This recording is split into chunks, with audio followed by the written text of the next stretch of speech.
Hi, I'm James Lights from TourCouncil.com. Today we're going to talk a little bit about how impact alignments and the 4 impact alignments, which are club head speed, path, face, and impact point, have an effect on the ball flight components, how the ball flies. And the 4 ball flight components are ball speed, launch angle, spin rate, and spin axis tilt. But today we're going to talk about mainly one of the impact alignments, which is impact point, how it can affect spin axis, tilt, and curvature of the golf ball, and the speed and the spin rate. So first of all, we're going to talk about how the impact point can change ball speed. First of all, the club, if it's moving 100 miles an hour and it barely touches the ball speed will only be almost 0, but the club's moving 100 miles an hour. Conversely, if the club's moving 100 miles an hour and it hits dead center of the face, in the dead center of percussion, the ball could fly around 150 miles an hour. So the impact point, depending how solid it is, changes ball speed dramatically.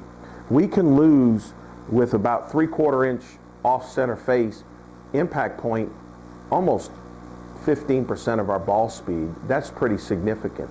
So it depends on where the face hits, how much ball speed we're going to get. So the key is to hit it the most solid we can, given the club head speed that we have, to maximize ball speed. And impact point is a huge part of that equation. The second thing is, how does impact point on the face affect launch angle? Well, for instance, launch angle, if we hit the ball low in the face, if it hits low, the club actually, during the impact interval, has a slight de-lofting effect. So the ball will actually launch lower. Conversely, if the ball hits higher in the face, there's a slight adding loft effect during the impact collision, and that makes the ball launch higher.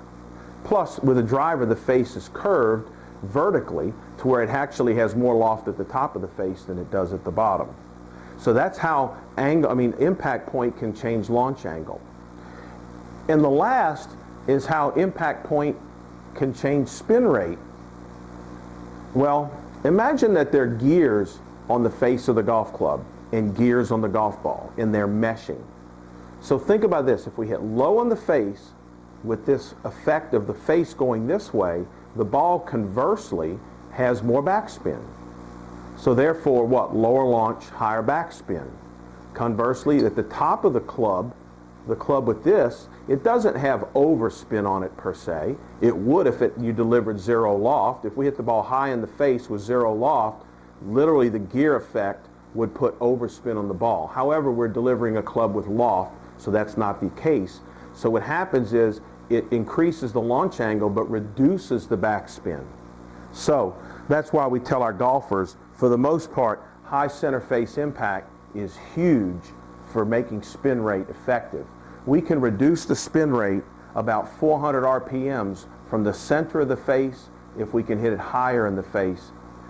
400 RPMs is a lot. There's not a lot of other fitting components that I know that can change spin that much. Conversely, if the impact point is low on the face, really low, we can increase the spin rate up to 700 RPMs. So there's like a 1200 RPM difference between an impact point on the bottom of the face and an impact point on the top of the face. So when you've got a player with too much spin, look for that impact point. It's a huge, huge part. And the last part is like, how does the impact point on the face affect direction? There's a huge problem there that most people don't take into effect. That gear effect that we were talking high-low also is from side to side.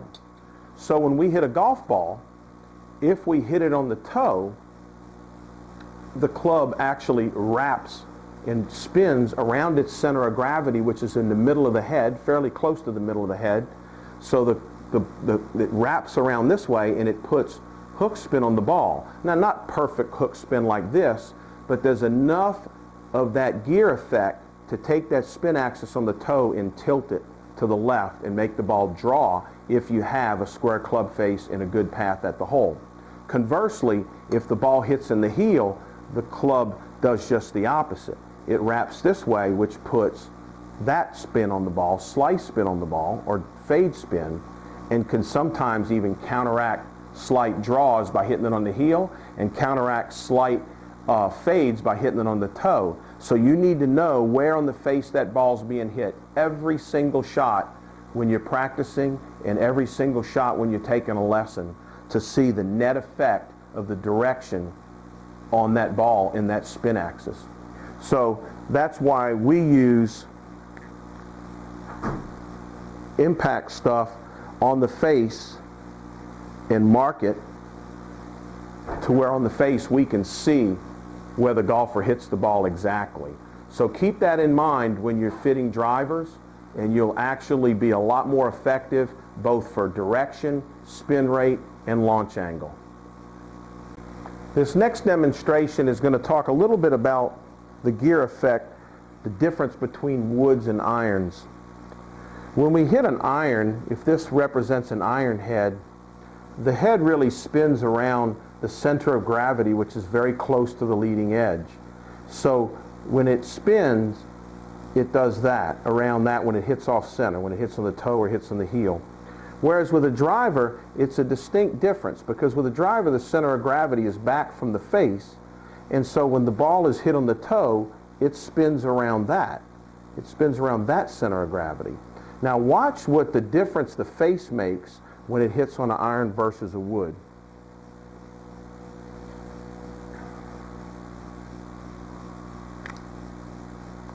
So here we are with an iron, and if that's a square face at impact, okay, and we hit the ball on the toe, the club twists open. And you can see that line there pretty much goes straight back. But when we hit a driver off center,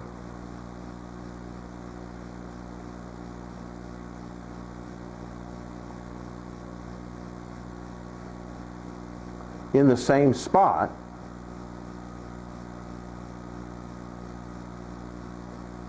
that line does something totally different. It moves that way. See that line? This is the wood, and this line here is the iron. So the face is actually moving in that direction. So if the face is moving in that direction, the golf ball is because if it's got gears on the face and gears on the ball, if the face goes in this direction, the ball goes that way. It's that way.